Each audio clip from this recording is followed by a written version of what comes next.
The Lord bless you and keep you. The Lord make his face shine on you and be gracious to you.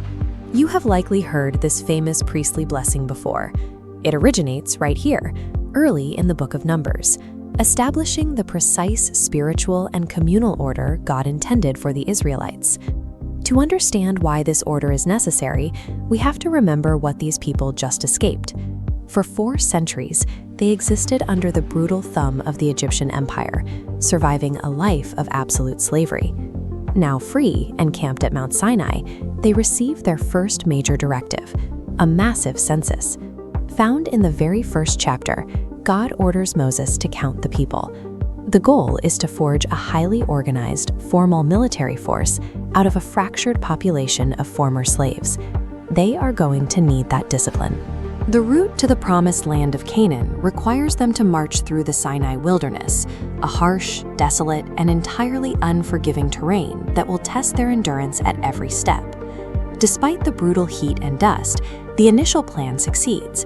The newly formed nation marches in perfect formation, arriving right at the borders of Canaan. They are primed and ready to conquer.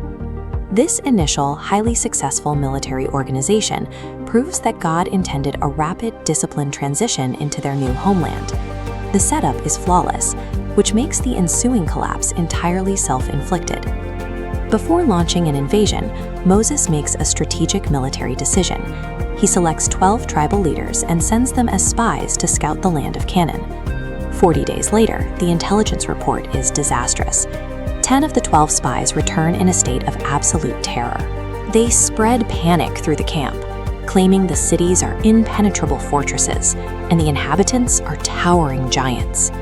2 of the spies, Joshua and Caleb, desperately try to cut through the hysteria. They argue that the size of the enemy doesn't matter because God has already guaranteed their victory. The people refuse to listen. The society immediately collapses into a massive rebellion. The Israelites weep openly, accusing God of leading them to a slaughter, and loudly demand to return to their chains in Egypt rather than fight. God's judgment is swift and severe. He decrees that anyone 20 years or older will die in the desert. Because the spies scouted the land for 40 days, the nation will wander the wilderness for exactly 40 years. This 4-decade sentence is a forced, mandatory reset.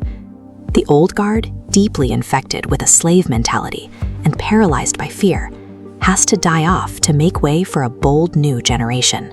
The wandering years are marked by brutal internal power struggles. The largest is Korah's rebellion, a massive mutiny organized by tribal leaders attempting to overthrow the exclusive authority of Moses and his brother, Aaron. God's response to this insubordination is terrifying. The desert floor literally splits open, swallowing Korah, his followers, and their entire encampments alive before sealing shut again. To permanently end the debate over who holds the rightful priesthood, God issues a final test. He orders the leader of all 12 tribes to place their wooden staffs inside the tabernacle overnight. The next morning, a stunning miracle settles the dispute. Out of all the dead pieces of wood, only Aaron's staff has sprouted. It bursts with green leaves, white blossoms, and fully grown almonds. These harsh lessons establish a firm reality for the desert camp. God's grand design requires strict adherence to the chain of command, bringing fatal consequences for arrogance, while visibly validating the leaders he chooses. Eventually, the relentless complaining breaks even Moses. When the camp runs out of water, God instructs Moses to simply speak to a rock to provide for the people. Instead, blinded by frustration, Moses yells at the crowd and strikes the rock twice with his staff. The irony is deeply tragic. Because Moses allowed his anger to overshadow God's holiness in front of the entire nation, he receives the exact same sentence as the rebellious generation. He is banned from entering the Promised Land. The camp's hostility only grows. In another major uprising, the people openly curse both God and Moses. This time, the judgment comes in the form of venomous snakes swarming the camp, resulting in widespread fatalities. When the people beg for mercy, God provides a highly unconventional cure. He tells Moses to forge a bronze serpent and mount it on a pole. Anyone bitten simply has to look up at this bizarre, prophetic symbol, and they will survive. Internal rebellions aren't their only problem. A pagan king hires the prophet Balaam to curse the Israelite camp from a mountaintop. In a famous turn of events, Balaam's own donkey speaks to block his path, and God forces Balaam's mouth to deliver a blessing and a prophecy of a future Messiah instead of a curse. These wilderness chapters prove that human frailty affects everyone, even a leader like Moses. Yet time and time again, God meets fatal judgment with profound, entirely unmerited avenues for salvation. The 40-year desert clock finally runs out. True to the divine decree, the entire faithless generation that refused to enter Canaan has died in the desert. The narrative shifts to a new staging ground. The Israelites camp directly on the banks of the Jordan River, staring across the water at Canaan. Before they cross, it is time for the second census. Moses documents a completely new generation of warriors, a population raised in the harsh desert, finally ready to trust God and take the land. With Moses nearing the end of his life, a transition of power takes place.